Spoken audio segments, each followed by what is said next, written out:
I actually gave this talk over 12 years ago. And I thought, and when the plan for May with Linda sort of got delayed, I was like, all right, I'll bring this up from the depths of my archives. I imagine, does anybody remember this talk? Good. So it's gonna be fresh. All right, excellent. So, this is supposed to work. I'm gonna go. Worked 20 minutes ago. All right. So, what I'm going to do is to give a sort of a definition and description of libertarianism and its history, and then talk about the similarities and differences between libertarianism and humanism. And the reason motivating this is that libertarianism is essentially an alternate secular philosophy. And by the way, don't hold questions to the end. If there's something that's unclear or something that you want to add briefly, raise your hand and I'll call on you. I find it very beneficial to myself to be interactive, so not only do I not want you to forget your question and all that stuff and have the question be sort of, topical to the moment, but also it'll keep me a little bit more grounded that I'm interacting with my audience, so I definitely appreciate that. A question. Yes. Was this the time that there was a libertarian in the audience and you squashed him? Oh, he was going on and being a little bit obstreperous, and then I had to seize the microphone. Yes, yeah. I almost wanted to. I think I actually did the Ronald Reagan. I'm paying for this microphone. Did you infringe on his rights? That was a question that we actually discussed afterwards. But I gave him a chance to speak, as I give everybody a chance to speak.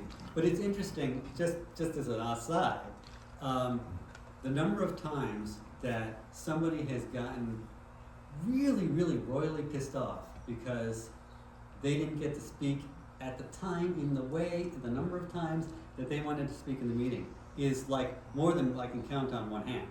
Wow. And when I say royally pissed, I mean I've had people walk out, I've had people curse and walk out, and it can get, and it's like, wait, it's just because you didn't get to speak a second time when I went to somebody who hadn't spoken yet, and you felt like I was ignoring you. Oh man! So hopefully people can be sort of lighthearted about it and not be too worried. I will try and get to everybody who wants to speak, give everybody a chance, and I do try and let people speak, fully, but after a minute or so, if someone's going on and on, I do try and hint to people that, okay, time is over. Anyway, but yes, please do raise your hand to interject things. Yeah. I just wondered, in your outline, things seem to be pretty symmetrically balanced, except for the last one. What is missing from libertarianism? Thinking equally state what is missing from humanism? God. Yeah, the deity is missing from humanism. I mean, again, I'm going to be an unabashed advocate of humanism here, right? So this is going to be somewhat critical of libertarianism in that sense. But I'm going to try and give it a reasonably fair shake. And again, be happy to, if someone wants to, in a not too argumentative way, add to or contradict what I'm saying here. That's all fair play. So let me hit the thing. Okay, so if you talk to the average libertarian, I will tell you that libertarianism is maximum freedom, minimum government. And it's the moral view that people fully own themselves and then have certain powers to acquire property rights in external things. And then that's sort of the basis of most of the philosophical underpinnings of libertarianism. The fundamental starting point for them is freedom from constraint. So you don't, there's no limits on your behavior except that violence and the more strong versions of coercion, at least, are unacceptable. So they're an anti-violence, but other than that, pretty much everything is permitted. So every person is an individual, and they own themselves completely. And since I own myself, this is the line of reasoning. I own my labor and all of the fruits of that labor, and that ownership is absolute. Eric, I like the phrase, "Your freedom ends where mine begins." Right. Do they like that phrase? I think so. There's also the phrase that my it's like my freedom ends when right at your nose or something like that. The freedom to extend your fist ends at my jaw. Yeah, right. Was done by a okay, Supreme Court right. justice. Go ahead, Paul. I just want to make a comment. It's just ironic. This is very timely. Stephen Miller just today said that the Trump administration is suspending habeas corpus, which is exactly what you're talking about. Yeah, well, yeah, we can get to that. That's really mind blowing. Yeah, that is mind-blowing. Not as an official act. He's advocating. He's advocating Yeah. for them to Right. Yeah. to do that, but it's Stephen Miller. I mean, it's going to happen. All right. Okay. So from ownership of labor and the fruits of my labor, I can sell my labor willingly, not necessarily gladly. So that's a key point from my perspective. They sort of sometimes elide the difference between choice and necessity. Yes. But taxation or any forced pooling of resources of any sort is theft and akin to slavery. That's the I'm giving you the maximalist libertarian viewpoint. Obviously, there are people who will say, okay, yeah, that's a very, very extreme view, and I'm a little bit removed from that, but I'm just trying to give you the straight and narrow sort of theoretical underpinnings here. So in fact, some libertarians define violence and coercion exclusively by the way that they violate property rights. And one thing that I've taken out of my speech, but I need to put back in, I guess, is to remind people to silence their cell phones. Okay, so if you wound me, you steal the offense is not so much the pain, but you're stealing my future productivity. If you coerce me into an activity, you're stealing my labor. You're stealing my product, the product of my living on the planet. And you can note that this is very much reflected in our civil law code. If someone wounds you or coerces you, and you take them to court, the jury is going to calculate, or be asked to calculate, how much of your future earnings were compromised and compensate you on that basis. There is a pain and suffering thing, but there's definitely an aspect. The compensatory damages are based on that stealing my future productivity, or stealing my labor. So where does this live? So libertarians are anti-war, but for gun rights. They are defense boosters, but they're isolationists to it. They're for civil rights, but not for enforcement of civil rights. They want to legalize drugs. They tend to be pro-choice, opposed to any sort of moral legislation. By moral legislation, I mean outlawing abortion, outlawing slavery. Well, they are against slavery because see before. But they don't want to see, like, the temperance movement would have been anathema to them. Anything about book bans, any of that stuff, anything that's trying to improve society through the law, they're like, no, that's limiting my freedom. And they do support the separation of church and state, absolutely. So, what about speech? They're for free speech, absolutely. I should probably add that. That's a really good addition. What about equality before the law? Yeah, absolutely. They're for that. What about fixing disequity? No. Yeah, okay. My name's Michael Lawyer. Yeah, Mike, yeah, I got it, phone. So, from what I've heard a lot of the time, libertarians are very against central enforcement of basically anything. So to me, it seems like these are all great on paper, but when there's nothing backing it, what does it mean? Right? I'm for civil rights, but if someone just happens to segregate bathrooms, am I going to say anything? Not really, right? Like not me, obviously, but you know, and I find like a lot of libertarians are in that camp. You know, Right. I mean, libertarians tend to have to be pro-legal system because they want some mechanism to enforce contracts. and I've heard the NAP as the non-aggression pact as like the ideal way for most anarcho and capitalist libertarian types. You know, so I'm not sure if you know anything about that. Yeah, I'm not going to try and cover anarchists. Okay. That could be another. I was thinking of creating a talk that goes back to Bakunin and traces the history and does anarchy. But that's a different movement. Okay, and I guess Yeah. I'm conflating the two. Yeah, What DEI, where does that fit? absolutely not.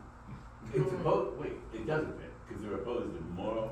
That would be Opposed to moral moral legislation. So anything that's trying to correct past inequities, Right. they'll be like, we don't want to have racism.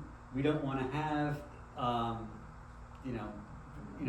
white supremacy. But we're not going to try and level the playing field or make any sort of special arrangements. Yeah. So they tend to downplay the effects that historical disadvantage may have played. I mean, I think some are probably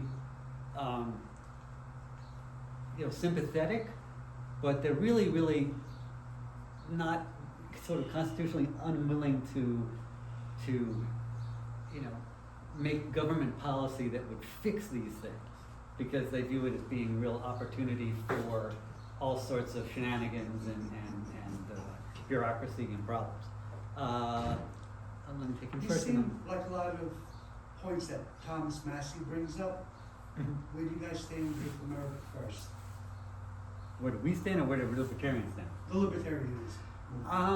Well, it's interesting because, I mean, the America First or MAGA movement has a lot of different sort of threads to it, and to the extent that it's got a very moralizing thread, libertarians say, oh, no, that's not what we meant. We don't want to have the book bans. We don't want to have all these things in the tax code to encourage people to have children. The child tax credit, none of that. So and I'm just sort of pulling things out of the air to try and come up with some points of departure. But to the extent that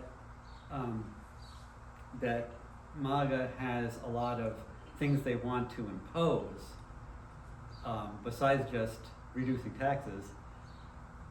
No, it's not on the MAGA level. It's on the libertarianism. Right. Ron Paul, Right. Thomas Right. Massey. Right. They're pro America First.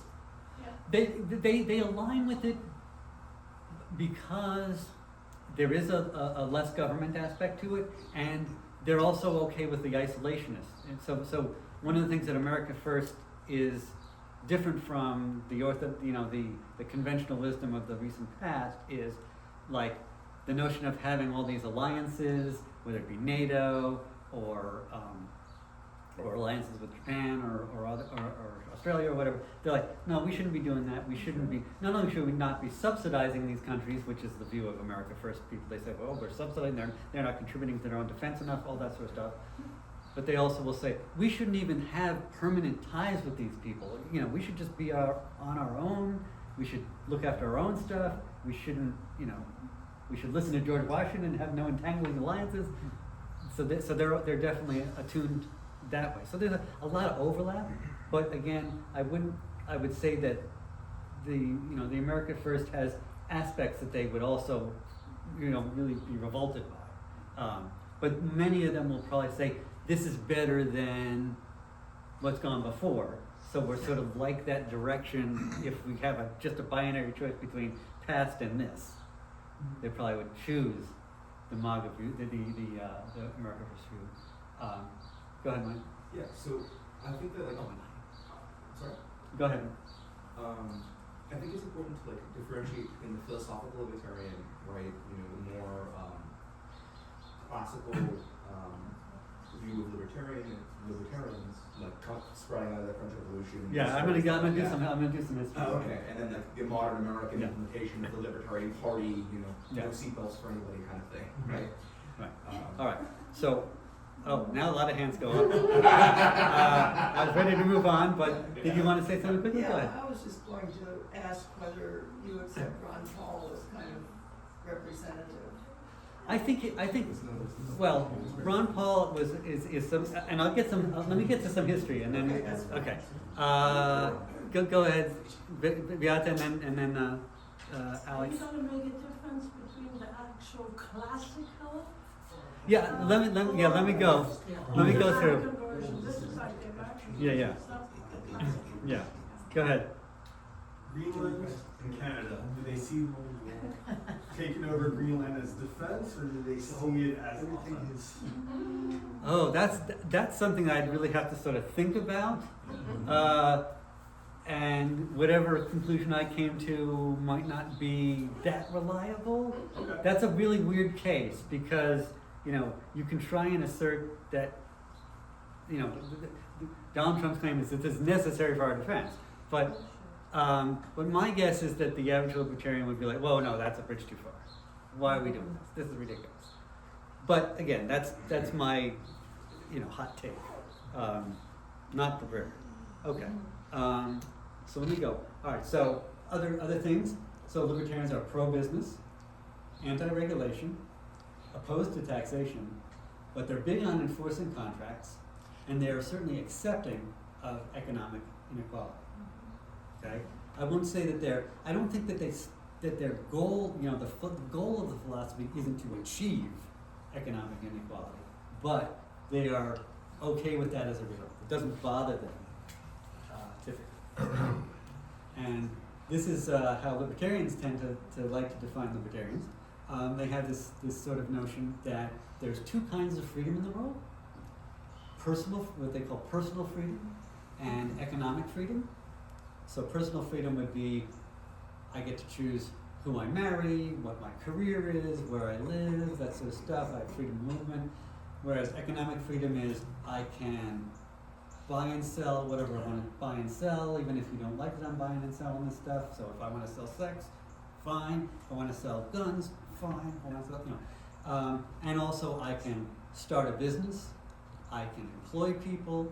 I can amass significant wealth and power, and that's my business. No one should be able to tell me, don't use your influence, status, and wealth in this way or that way. I should just be able to do whatever I want to do with it. And so they'll characterize the left in side of the political spectrum in Western society as being good on personal freedom but not on economic freedom, and the right as good on economic freedom but not too good on personal freedom.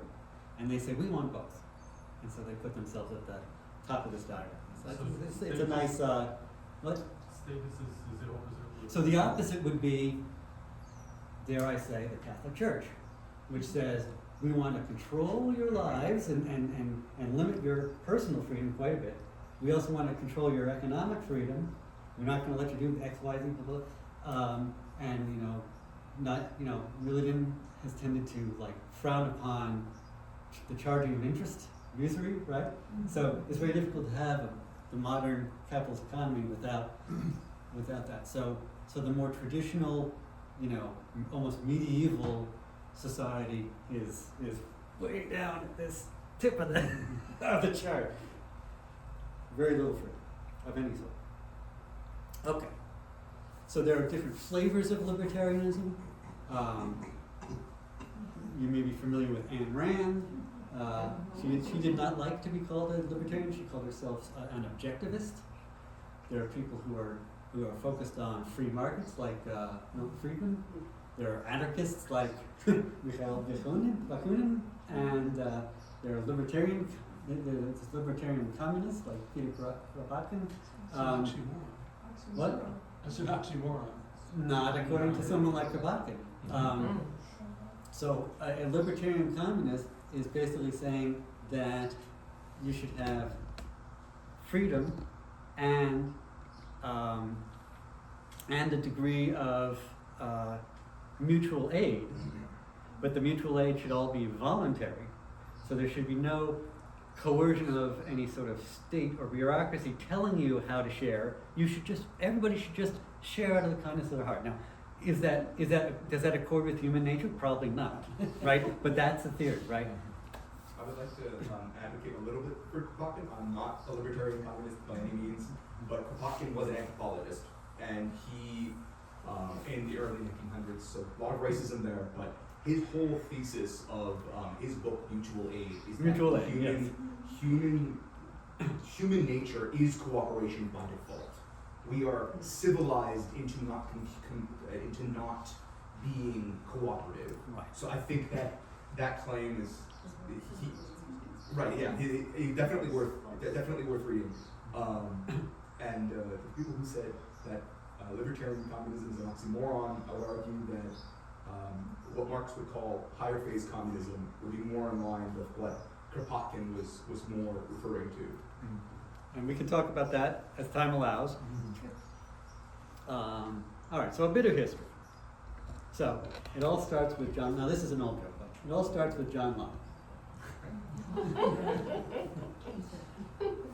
So this is not John Locke. This is not the John Locke. This is the John Locke from the popular TV show Lost from about a decade, maybe 2 decades ago. But he was named after the philosopher. So this is the real John Locke rather than the fictional John Locke. So I'll let you sort of read these things, but John Locke was one of these guys who came out of the era of the tumult of the English Civil Wars, where 1,000 flowers bloomed. Lots of different ideologies and movements got started in that time frame, of all different political stripes. It's sort of like the Cambrian explosion of English language philosophy. And John Locke is there saying that, we need to have a very limited set of rules to live by, and most of what he talked about was the notion of property rights. And he wanted to come up with a thesis for how property rights work. Like the notion of I own myself, I own my own labor, and if I want to work, then nobody should,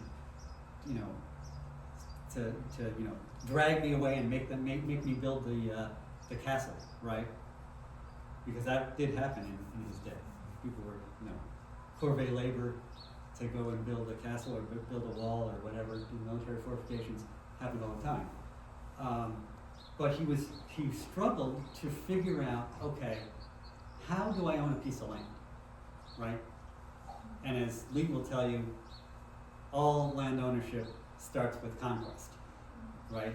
And that's definitely, if you think about it, all land ownership starts with conquest, and it's a might makes right sort of deal. He was trying to come up with, all right, but how, if I want to say violence is no good, how do I ground property rights? And so he came up with this very interesting notion, which I think is somewhat intuitive. And he said, if I find some resource out there in the universe and I work on it, I mix my labor with it, then I can claim ownership in that thing. And he has this interesting passage where he makes this nod. He says, well, and this is all well and good as long as there's sufficient resources for others.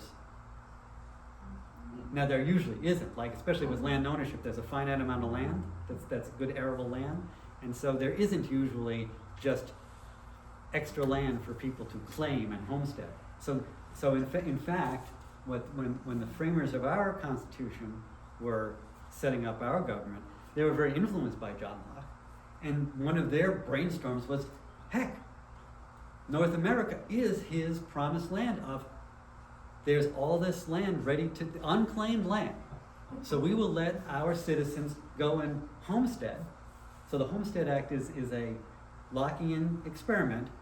You go out, and as long as you build, you improve the land, you build something on it, and you decide you're going to live there and farm that land, you're mixing your labor with it, it's now yours. And we will give it to you. And that is implementing John Locke's theory of property. Never mind that land was owned actually. Yes, absolutely. That's Absolutely. overlooked. Minor fine point, right? Yes. Yeah, and a lot of racist ideology comes from the liberals, because this is like the start of liberal, and this, communism, liberalism, capitalism, all these things come from the English Revolution, which spawned, the American and French revolutions, and 100 years later, etc. And I think it's interesting, if you guys look at Kant, right? Kant took a lot of Locke's, part of Locke's ideas 50 years later, and developed his idea of races and people, about human equality based on races. Yeah, and I'm going to try not to get into the social Darwinism aspect. That's another talk, and I guess that might be a useful talk, because I don't think we've ever done a talk specifically on that. Maybe that's a Darwin Day talk. Go ahead. But there's really no attempt to make consistent these principles with his making a lot of money from slavery. Oh, yeah. I'll just throw out one word: dehumanization. That's the way that's achieved. The Africans were not considered part of the moral calculus of any of this. Right. Native Americans. All right. Or Native Americans, sure. Eric, Yes. one more. Okay. Did you want to get in? Yeah, he was writing the Constitution of Carolinas, and the Constitution he wrote incorporated the right of slavery, in spite of all his highfalutin principles. Right. But again, his moral universe was a little smaller than ours today, and it was only like that. Well, it was coming out of the enclosure movement, where the commons were gradually Being squeezed, and people were being pushed off the land so they could go into the factories. So you have to look at the context in which he wrote. All right. So the next person I want to mention in this history is Adam Smith. So he wrote the Wealth of Nations. He's most famous for the Wealth of Nations, but also he wrote the Theory of Moral Sentiments. So he was a moral theorist as well as an economic theorist. And he's the one who gave us the notion of the invisible hand of the market, the notion that private greed promotes the common good. And he was also a non-theist. He was a skeptic of religions. He says science is the great antidote to the poison of enthusiasm and superstition. So again, we see some of these thinkers and say, they're rejecting the orthodoxy. They're getting, if you remember that diamond figure, they're getting us away from that real bottom point. They're moving us towards more freedom. They're moving us away from superstition and religion, all good things, but it's not the whole story. But I just want to point out, The Wealth of Nations was not an individual book. It was included in his lectures, which were called Notes on the Police, because he was connecting the Wealth of Nations and the police, and policing. I'll have to look into that. That I'm not familiar with. I think the Enlightenment philosophers, Locke and Smith and Hume and the whole gang, they were an attempt to loosen people's time. You say poison of enthusiasm. They were sort of trying to distance people from religion, the control of religion, so people would be controlled by the state. So it's just a replacement of Well- control one from the other. It's not some flowering and we're great. Well, they also didn't want the state control. They wanted this market economy. They wanted That's this. the state. Well, we'll have to differ on that. I'm gonna move on. All of Britain's expansion and imperialism and conquering was protected by the government. Well, It yeah. wasn't free market. No, it was totally protected by the Well, government. you have the whole legal system to enforce contracts and keep people in their place. That's I why they agree. wanted people Yeah, to be loyal to the state, not to some church. Okay. So, I mentioned this a little bit before, the founders were about as libertarian as anyone of their time. The Federalist Papers discussed the protection of liberty and property at great length, and it was actually Thomas Jefferson who replaced life, liberty, and property with the artful phrase, pursuit of happiness instead of property. Because I think they were a little conscious of the fact that their emphasis on property rights might be alienating to people who didn't already own a lot of property. And so pursuit of happiness had this, it's like, it was the opportunity society of its day. And the property included slaves, by the way, Yeah. not just slaves, slaves, because they had to have someone to work it. And so, I do cite this one line in one of, I think it's by Hamilton's Federalist Papers. Government is instituted no less for the protection of property than of persons or individuals. I have to add, Thomas Jefferson's government is best that governs least or something Yeah, like that. yeah. Yeah. Is what, I'm sorry, Donna? I don't have it exactly. Government is best that governs least. Yeah, they definitely wanted to limit the powers of government, because they didn't like the government that they'd experienced. And then Alex, yeah, I meant to get to you, go ahead. On the code of life, liberty, and happiness, Thomas Jefferson wrote several letters to some of his friends, where he says privately, I am an Epicurean. Hmm. So I always thought that the happiness of life, liberty, and happiness was due to the fact Yeah, that that makes a lot of sense. Yeah. So Ayn Rand is known to, most of the people of the generations in this room. She wrote these 4 books. This is, I think you probably all can remember some kid in your high school who read Atlas Shrugged and got really turned on by Ayn Rand. Okay, because there's one in every high school, at least one. It's still a thing. Yeah. Usually there's not enough for them to actually form a club. It's mandated. But Ayn Rand was the sort of, she was writing in the early part of the 1900s,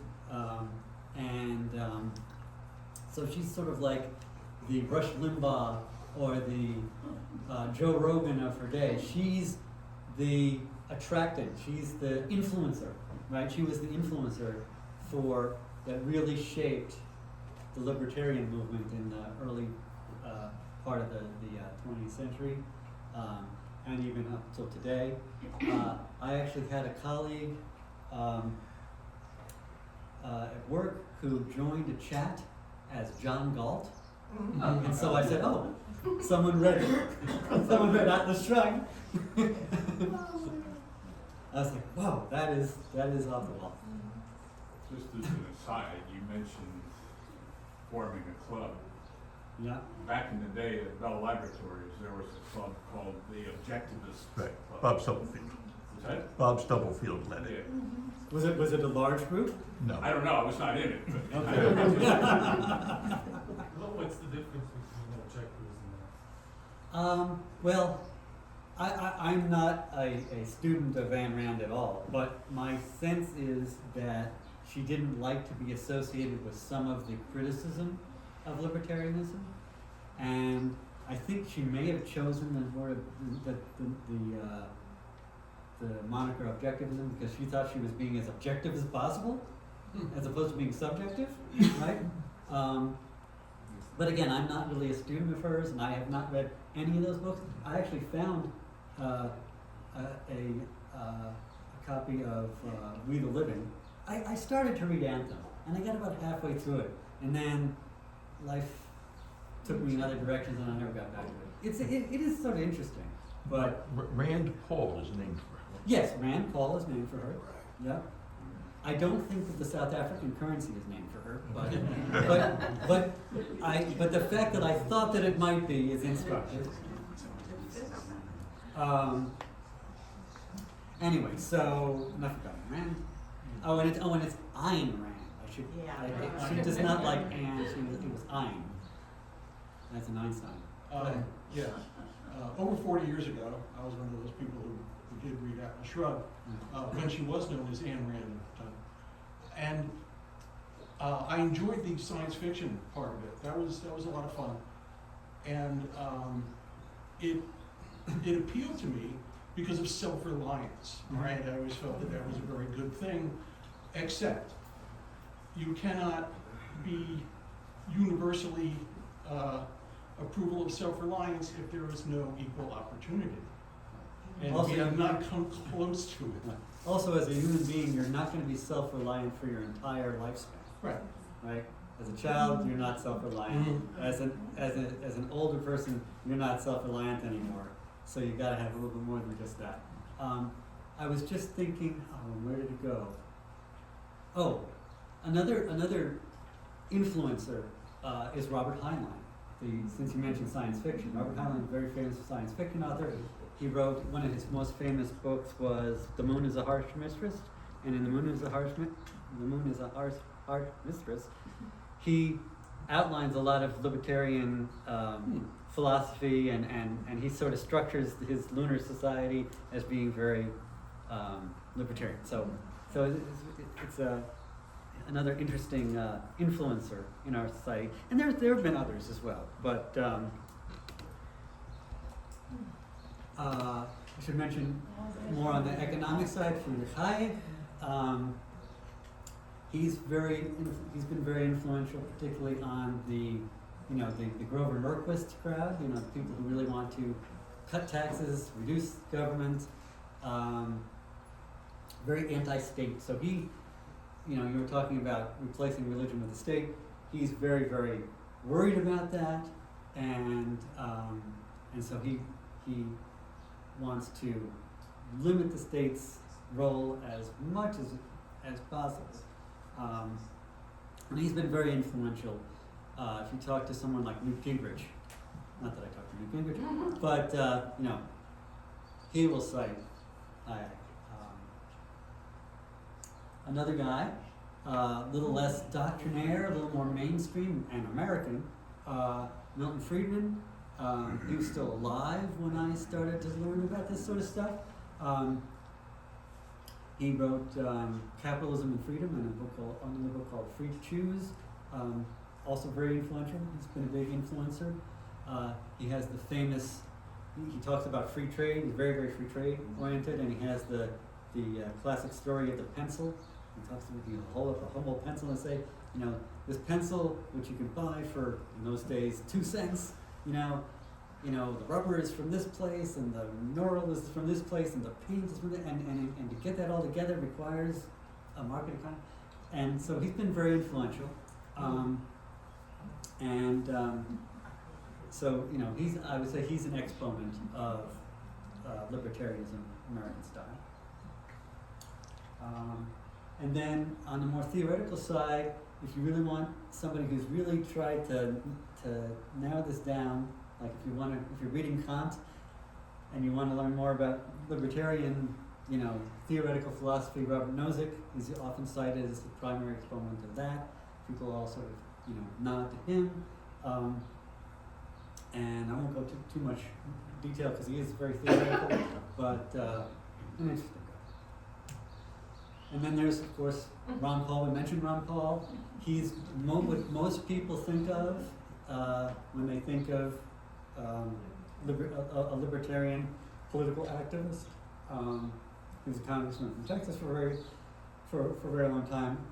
But even in Texas, I don't think he could win a statewide election because he was very doctrinaire. And of course, his son is Rand Paul, who became an ophthalmologist, but then decided that politics was sort of a good gig too.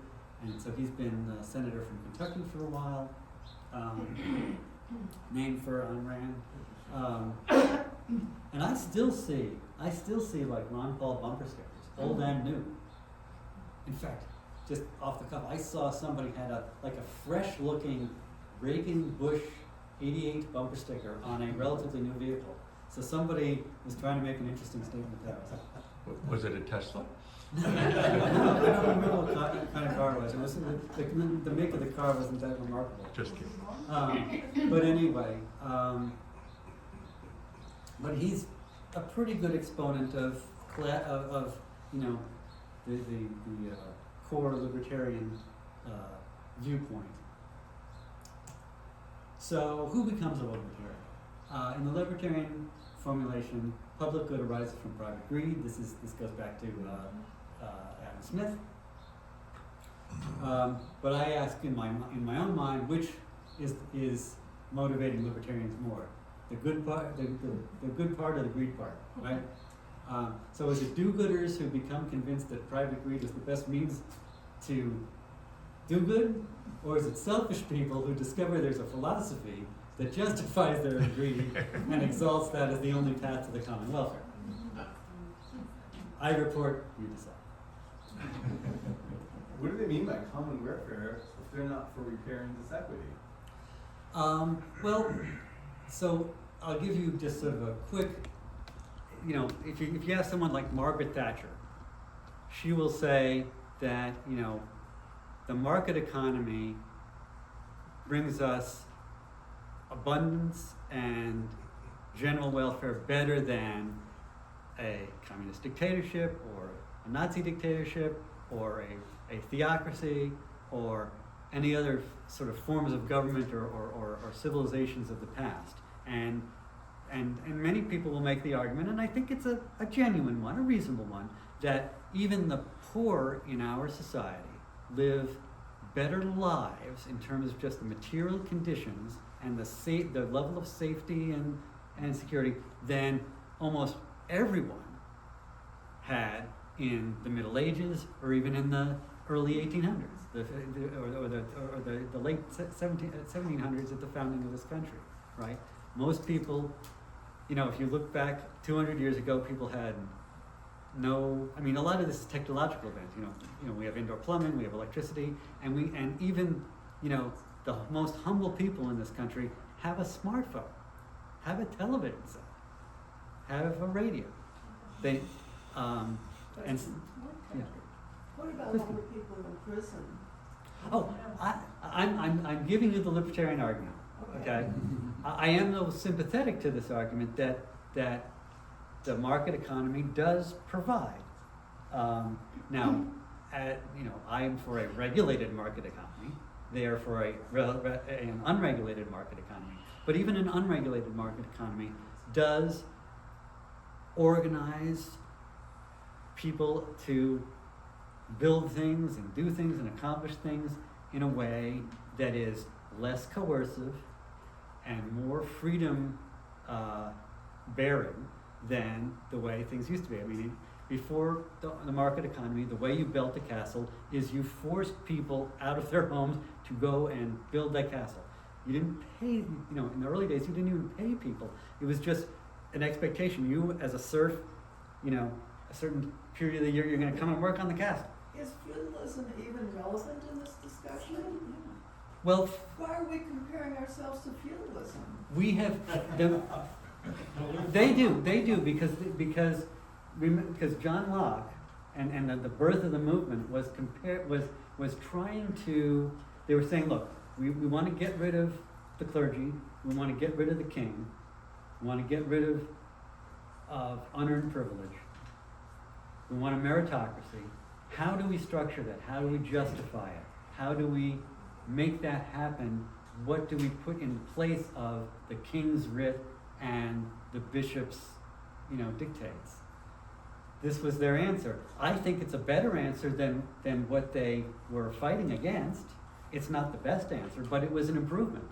And what American and other Western societies have done have created a mixed economy, created government bureaucracy and government regulation to limit the ills of the free market, and that's been better than a totally laissez-faire free market. There's still progress to be made. I want to try and get some new people involved. Beata, go ahead. I thought it was an unfortunate comparison that the handy, what they call it, cell phone. Yes, I saw a photo just yesterday or the day before, a woman in Sudan sitting next to her child. There was nothing but skin and bone, but she held a cell phone in her hand. So, in comparison there, you have to be careful. Just because she has a cell phone doesn't mean she's better off than somebody in the Middle Ages. Right, but I use the cell phone as an example of something that is I know what you're saying. considered to be sort of a luxury good in many ways, but it is filtered down, and a lot of comforts and good things that filter down the fact. I mean, we still have people who are food insecure. We still have people who are being mistreated in our society, but a lot fewer fraction than in previous eras. And so that I think would be the point that a libertarian would make. And I agree to a point with that. But I also, I'm not disagreeing with you. Comparing to feudalism is a pretty low bar. And we can do that. I have a objection, but let Julie speak before. Okay. She has the answer. Okay, I'm just trying to even things out, but go ahead. All of this is no context. You have zero context. Well, I'm trying to create some context No, by there's giving you no the system. context for all this goodness. There are 800 military bases of the United States around the world controlling its resource extraction and the movements and the thoughts Right. and everything of other Right. people. This doesn't come from John Locke. Well, it does come from him in a way. Yeah. Yeah. Because Right, he's right. one of the. But I don't want to talk about various and sundry.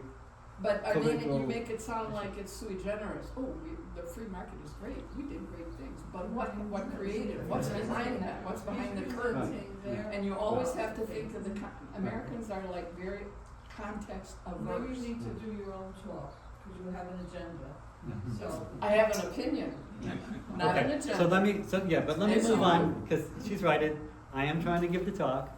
But I just wanted to make a point to All right. answer a comment about Quickly, what yes. maybe she says maybe now you're saying maybe feudalism is not.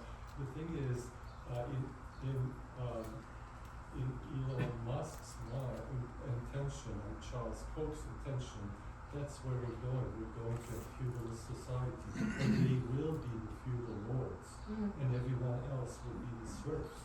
That is what really, when they say they're libertarian, that's the veneer. The reality underneath it is that they will be controlling every resource, every person, everything. That's what their intention is. That's what they Right. really are Yeah. aiming for, these people. And I have tried to make the point that libertarianism is the refuge of scoundrels, in many respects. Not that all libertarians are scoundrels, but people who are just selfish SOBs will justify their selfishness by saying, "Oh, I'm a libertarian. Leave me alone." Right? Anyway, but let me try and do a little bit of compare and contrast. So, commonalities with humanism. So, freedom-loving, non-violent, peace-loving, questions authority, rejects tradition, scientific, philosophical, non-theistic, and politically motivated.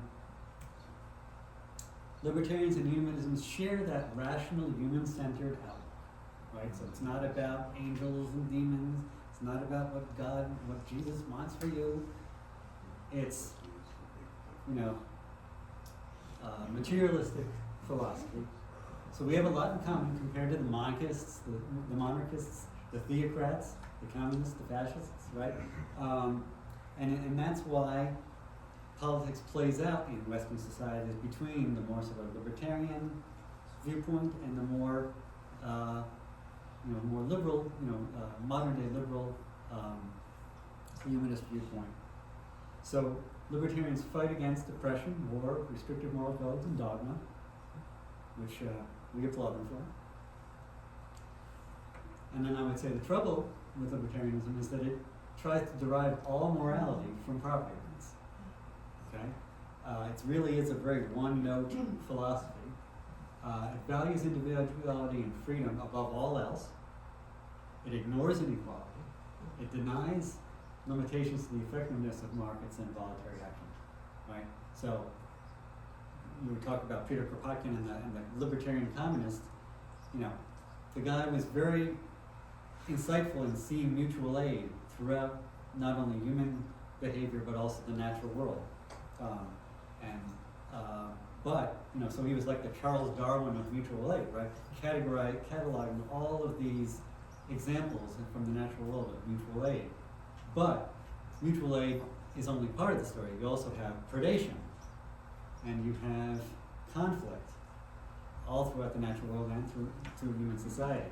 And so you can't just rely on the mutual aid. And then values contracts above welfare, right? So if there's a situation where, there's one person who's very, very well off and one person who's very poor, and the well-off person has an opportunity and even almost sort of a moral obligation to help that might even be their brother, right, or their sister, and you say, well, how can we not help them? They'll say, well, there's nothing that compels me to do it. I don't have to do it, so leave me alone, right? Or there might be a contract that says, so and so's has agreed that they're going to do this, and then it turns out to be really inconvenient or really a hardship to do it. They're going to say, it's in the contract. I don't care what it takes for you to comply with that contract. You get it to me tomorrow. That's the libertarian people. What is their point of view with respect to a person who is, say, mentally disabled, who doesn't have any relatives, parents? Who takes care of that person? I don't know if they have much of an answer to that, and that gets back to my, throughout the human lifespan, you're not independent and self-made all the time. So it is a bit of a fiction to think that everybody is capable of being this independent economic agent, and it's just a sorting out process. Okay, so some other troubles. So assumes an equal fundamental ability. Okay, and that if you're organizing a decathlon and you have a bunch of different contestants, it seems pretty fair to apply certain specific rules, and you start the race and you see who wins, and that's the way it is. But that assumes that everybody has that basic ability, and a race between somebody who's fundamentally not an athlete or maybe even disabled against Usain Bolt is just it doesn't make any sense anymore. It's not fair, right? So assumes equal fundamental ability, assumes equal information, assumes an equal starting point. We talked about historic disadvantage at the beginning, and assumes all willing trade is fair. So that's why I say made the distinction early on between willingness and maybe not gladly, willingly but not gladly. My car broke down. I gotta fix it. Somebody's charging me an arm and a leg.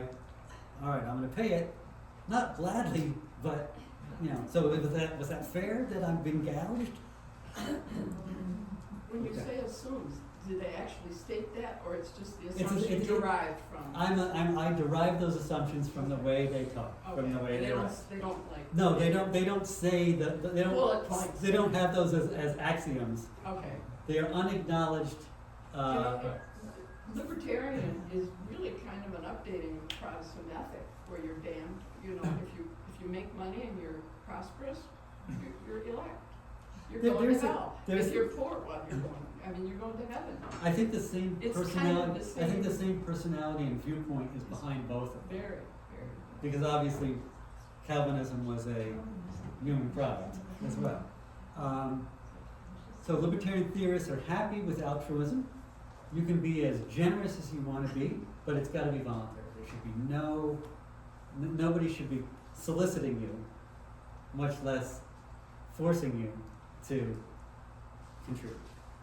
And libertarian morality is not, I would say libertarian morality is not complete, but it does serve as this minimal common ground that can be for the basis of law. And that's one of the reasons why our legal system and most legal systems really is very libertarian in its flavor, because it is this sort of good common ground.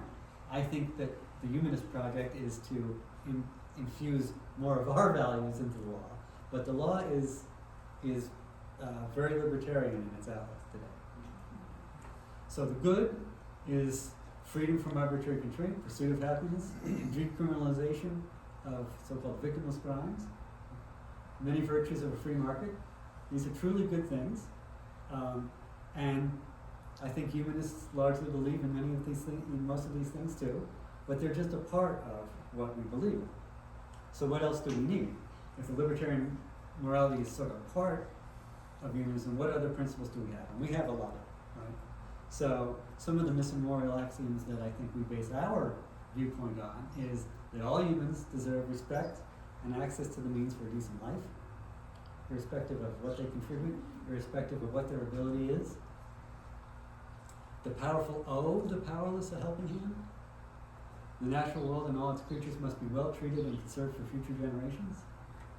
Society should be constantly improved for the common welfare based on new information and wisdom. Historical injustices must be corrected, and compassion and fairness are as important as freedom and property rights. So I now want to make the case that there are a lot of non-theistic, materialistic philosophies. Libertarianism is one. And some of them start like libertarians start from very few, or in the case of libertarianism, one principle that they stand on, and they end up completely sacrificing other noble goals when they conflict with that driving principle of their philosophy. And that makes them very brittle. They're strong in one dimension, but vulnerable to a complete collapse in other dimensions. So philosophies like libertarianism or Marxism or utilitarianism, they're fundamentally radical in that they're pursuing one goal or protecting one principle at the expense of all others. And that makes these philosophies really prone to abuse and to tragedy, to tragic outcomes. I would say that the strength of humanism is that with our many affirmations, I refer to the affirmations of humanism that were formulated by Paul Kurtz over half a century ago, and there are many other formulations, but the notion that we have many sort of independent values that we share. We trade off and balance those goals in a compassionate and respectful manner when they conflict. We think about it, we try and find moral judgments, and I think it's our broad base of concerns and our eclectic collection of good ideas from lots of different places that makes us robust to change and robust to challenge from other philosophies and other viewpoints. And so in this sense, humanism is very conservative, small c conservative, in trying to collect and save all the good ideas and all the good things and protect them all, rather than have one be the altar on which all the others are sacrificed. And that is the end of my time.